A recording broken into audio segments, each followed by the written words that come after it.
Banyak yang sepele. Inilah 5 penyebab sholat menjadi tidak sah yang sering dilakukan kaum muslim.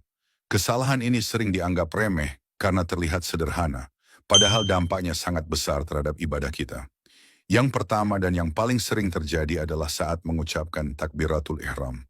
Banyak orang melafazkan Allahu Akbar hanya di dalam hati, tanpa suara sama sekali. Padahal takbiratul ihram adalah pintu masuk sholat. Minimal, lafaz tersebut harus terdengar oleh telinga kita sendiri. Jika tidak, maka takbir tersebut dianggap tidak sah dan otomatis sholat pun tidak sah.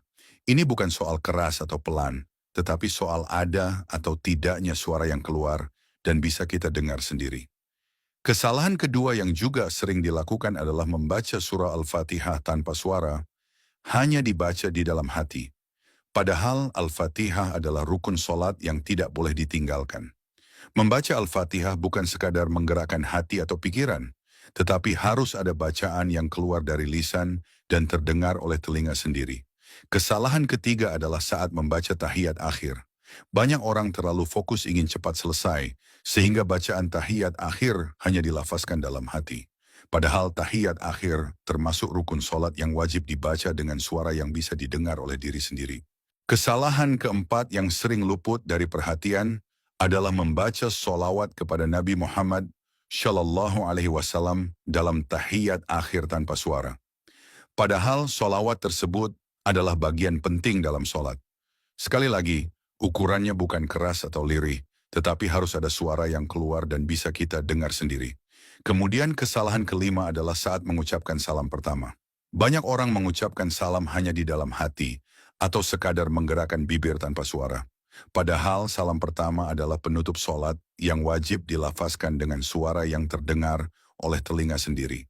Semua kesalahan ini terlihat sepele, namun sangat menentukan sah atau tidaknya solat kita. Dari penjelasan ini dapat disimpulkan bahwa sah atau tidaknya solat bukan hanya ditentukan oleh gerakan, tetapi juga oleh bacaan yang dilafazkan dengan benar. Semuanya wajib dilafazkan dengan suara yang terdengar oleh telinga sendiri. Kesalahan-kesalahan yang terlihat sepele ini ternyata bisa berdampak besar pada keabsahan solat. Karena itu, penting bagi setiap muslim untuk memperbaiki solatnya, bukan hanya dari gerakan, tetapi juga dari bacaan.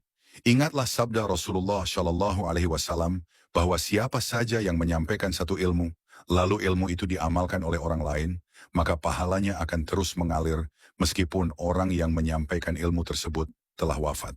Hadis ini diriwayatkan oleh Imam Al-Bukhari. Maka jika ilmu ini bermanfaat, sebarkanlah agar menjadi amal jariah bagi kita semua.